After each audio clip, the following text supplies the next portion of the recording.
All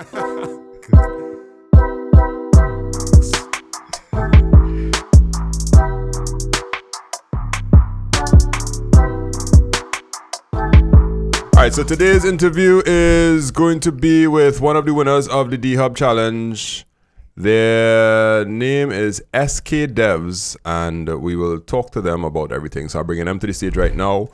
Welcome to the podcast, the SK Devs. SK Devs. This stands for Sinead and Kwasi. Do not say, pretty much. right? Do not say Kwasi because you will be side-eyed. You will be side-eyed, right? Yeah, so they are the winners of one of the challenges for the D-Hub. And in last week's episode, we were telling you all about, we went through all of the different things that the D-Hub challenges were about. And we started to ask a lot of questions. And during the podcast, I was like, hey, that is my past student. And I legitimately started to boast. And I started to let the whole world know that Sinead Hamel-Smith is my past student from way back when. We won't call years because then that will start to put ages out there. Yeah, we ain't really want to go through that. So, welcome to the podcast, Kwasi and Sinead. How y'all going? We're great. Yeah. Great. $350,000. Great. sorry. I didn't mean to go there so fast. But yeah, you're great. I see you have on your D-Hub hoodies and everything. And we're going to talk a little bit about not just D-Hub and the challenge. We want to talk about that and talk about, how technology could move forward in Trinidad and Tobago. But before that, we have to really spend time making sure that we know who you are and we know where you came from and what really drives you. So, first segment is your technology history. And we'll be back right after that with their technology history. Have you ever tried to order something online using a Visa debit card, but you can't? Is shopping online something you always do already using a Skybox, but sometimes you need advice on knowing what to buy or what will work? I'm Mr. Charles from Make It Simple TT, and we aim to make technologies that solve problems in a Caribbean context. So we created Order It. What is it, you ask? What is Order It? It's an app and a website that helps you order it in two ways. The first way is if you already order things online. You're familiar with using a Skybox, you're familiar with using a credit card, but sometimes you don't always have answers to certain questions. Like which laptops will get a warranty in Trinidad? Which phone should I buy and will they have a warranty in Trinidad and Tobago? Which phones will work on the Digicel network or the mobile network? So our app helps you order it. Every product that we list in the app, we will let you know the truth based on the experience of 20 years of ordering things online and using various Skyboxes in Trinidad and Tobago. So here's some of the questions that the app answers for you based on the products that we list. What are the taxes? Why does it cost so much when I actually get it? What is dimensional weight? How long does it take? How come some things come so quickly and some things take so long? All these questions and more, we answer in the app because we want to help you order it. The second way the app helps you is if you're one of those people who doesn't have a credit card and you don't even have a clue about shopping online because you don't want a credit card or you probably can't get one, but you're always seeing things online you want and you want people to order it for you. Well, we will order it. All you have to do is simply pick from our list of recommended items that we know and trust because we've ordered it already. Follow through the payment process, we'll order it and we can even have it delivered to you. So why don't you give it a try? Search for Order It by Make It Simple TT in the App Store or the Google Play Store, or you can even go online to orderit.makeitsimplett.com and check and see if we can answer some of your questions and help you in the process of ordering it. Nice. So, SK Devs, Sinead and Kwasi, what is your technology history? Why did you choose this field in Trinidad and Tobago? Because it's definitely an uphill battle to be a developer in Trinidad. And for some reason, you decide you want all of the smoke and you're going to try and do this thing. What in life made you decide to do that? Let's start with you, Kwasi. Go ahead. Right, sure. So I discovered I had a passion for IT and programming at a really young age. And I don't know, something about it just consumed my being. Like my entire existence was just like programming. Funny thing is, a couple of weeks ago, I was looking back at my secondary school report book, and that was practically the one subject I was consistently good at throughout the entire secondary school. Yeah, and looking back at it now, it's clear to see that it was my passion, right? Um, I don't know, something about just having a thought like in your head, this abstract thing like I want to write a program, I want to write a piece of software to do something. And then, figuring out how to do that by writing paragraphs of code, compiling it, and then seeing the end result, that whole process of taking a thought and bringing it into something that is kind of tangible. I find that's real awesome. That's super awesome. And that is something I'm really passionate about. So Let's go. you did IT in secondary school. What school you went to? I went to Azure Boys College, San Fernando. Okay. Hey. I actually went to MudSec. Oh, you went Mount? Okay, okay. Yeah, but that was probably way before you. Probably Wow. way before me. Yeah. Yeah, right now I am literally yeah. teaching a bunch of students from Astra Boys and Astra Girls computer science. I'm the external computer science teacher, and Okay. I teach all of them. They are the little bright down there, they're little bright down there. Plenty much. So all right, so you're doing IT in school, but most schools when they're doing IT, they just teach you like how to turn on a computer, how to do this. Like when did you actually write your first program, right? Your first piece of code? Was it Pascal? Most likely it was Pascal. No, it was actually in C. What? Yeah, it was actually in C.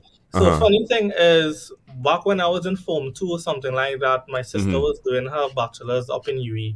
And she actually introduced me to C programming, and I thought that was real cool because she took some exercise from her class, I believe, back then, which was write a program that would be able to tell you what your times tables is, right? And Right, then yeah. I saw that she wrote like a for loop, and that was super amazing. And like a couple of lines of code, I am able to now have a program that could give me my 4 times tables or something like that. But it don't have to be from 1 to 12. I could tell it start at 5 and end at 20, and that was just awesome, right? So yeah, my first set of programs was actually C, Yo. and then I went from C to Pascal. You sound real geeky way. Like that is like that's a proper inform too. You imagine you bunks in your class and you're like, yo, I could do my times tables on a computer.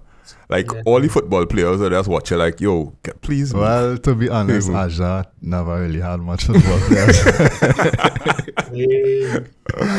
All right.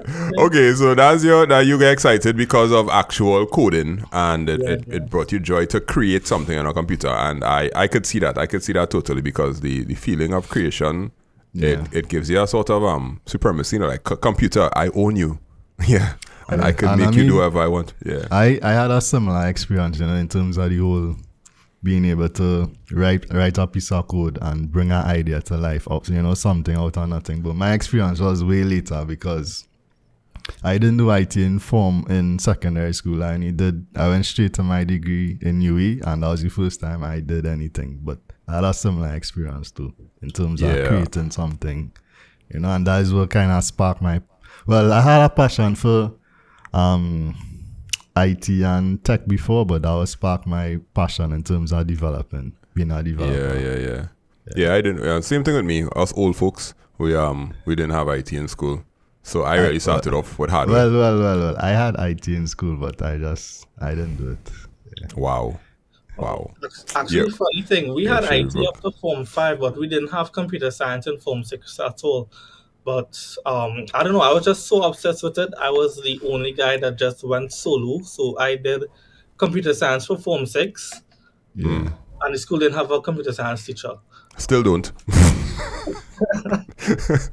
Well, they have one in me. All right, so Sinead, I know your story somewhat, but just to give a side note, I still have your IA from way back when, where you did a website about pigeons, and we were just talking about that. Yes, Yeah. that is one of my pride and joys. That pigeon website, I still speak about it today. So I'm quite proud of that website, actually. All right, so tell everybody who's listening, where did it start? Why do you like IT or technology? Well, design and IT, because I believe based on the bio that we have for you, you're very into the UX. Because I know, I'm not gonna tell them what I know. Go ahead. Correct. Well, I think you know how Yeah. passionate I was about IT at that point in time. I was Yeah. all about IT, but I also had the same passion back then with art. Yeah. And Yeah. I really decided that I think if ComSci was available back then, I would have gone in a completely different direction. But because it wasn't available and I didn't really get to dive deep into that portion of computers, I went along the art route and I went off to do film. So I really stayed on that artistic creative side. And it's only really until I met him that I found that there was a link between the two because we wanted to start our own business. We wanted to work for ourselves. We didn't want to work for anybody else. And so I needed to find a way to fit myself into his obsessive computer lifestyle.